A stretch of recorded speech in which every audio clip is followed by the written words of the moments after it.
How to remove a steering column from a Chevy S10. Standard. No shifter. It's been about probably more than 20 years since I've done this.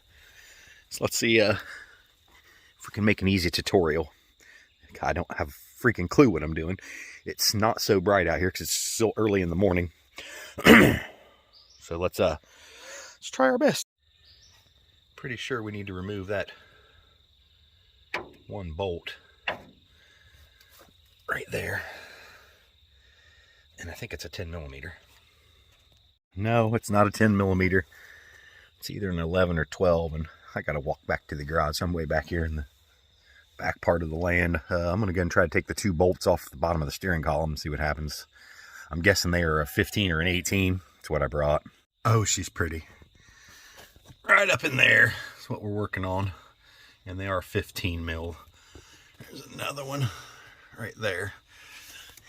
And then we need to pull those, looks like 10mm bolts right there. 1, 2, probably another one up in there. 3, maybe one on the other side also.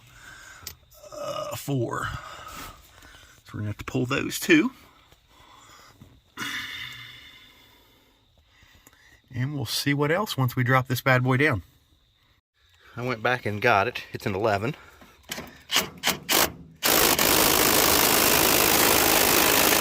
And obviously pretty tight. Okay, we'll have to break that one with a breaker bar. I'll tell you what, this little impact gun's got some serious torque. Look what it just did to this to this adapter. Alright, I got that bolt out. It's laying right there. I whacked the crap out of my ankle. I've got the two bottom ones out. It's still dark out here. Gotta get those ones next. After you remove those 4 bolts, go ahead and finish removing your 2 up here, the 15 mils. Steering column will drop down a little bit. You'll push it down and then yank back. And that'll give you access to all this wiring in here. And when you do that, it also disconnected the shaft out in the engine compartment. And I don't know why that was such a hard thing to get off there.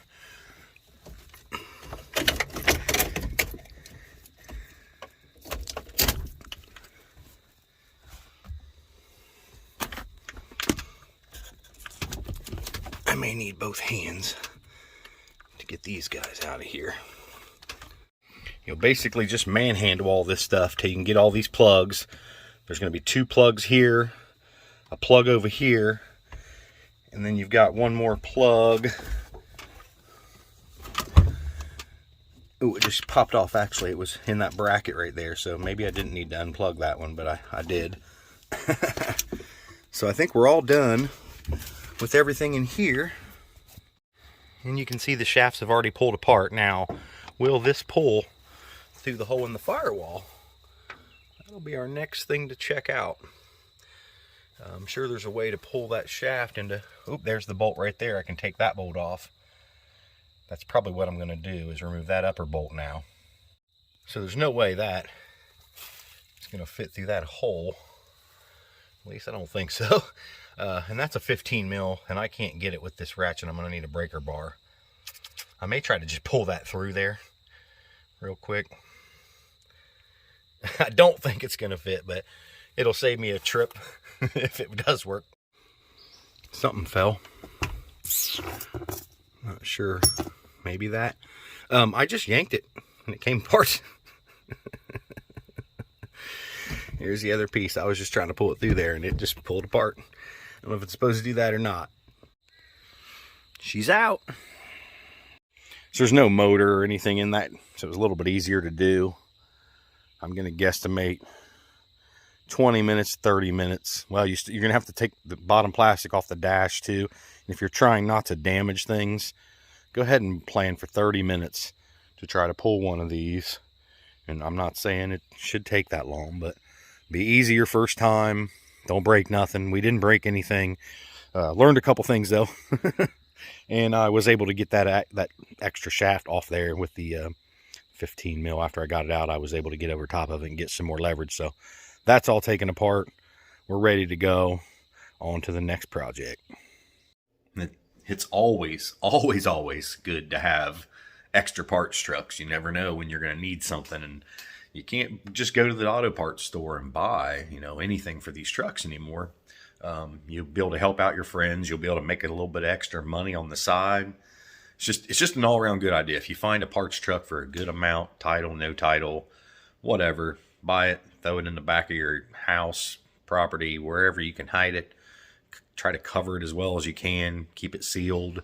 Start shipping parts off of it, or just leave it there for when you need it.